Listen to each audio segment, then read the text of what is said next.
பாஞ்சாலி சபதத்தால் பாரத போர் ஏற்பட்டது. பாரத போரின் விளைவினால் பாருக்கெல்லாம் பகவத்கீதை கிடைத்தது. கிருஷ்ணாவதாரத்தோடு 9 அவதாரங்கள் பூர்த்தியாகிவிட்டன. 10வது அவதாரம் எதுவோ? கல்கி அவதாரம். அந்த அவதாரம் எப்போது எடுக்கப் போகிறீர்கள்? கலி முற்றும் போது. கலி முற்றிவிட்டது என்று எப்படி தெரிந்து கொள்வது?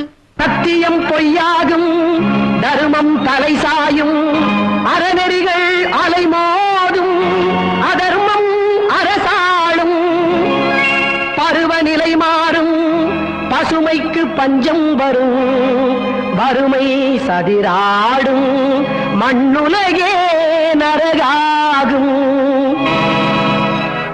அது முட்டிய கலியின் அடையாளம், அதன் முடிவே கல்கி அவதாரம். அது முத்திய கலியின் அடையாளம், அதன் முடிவே கல்கி அவதாரம். அதன் முடிவே கல்கி அவதாரம்.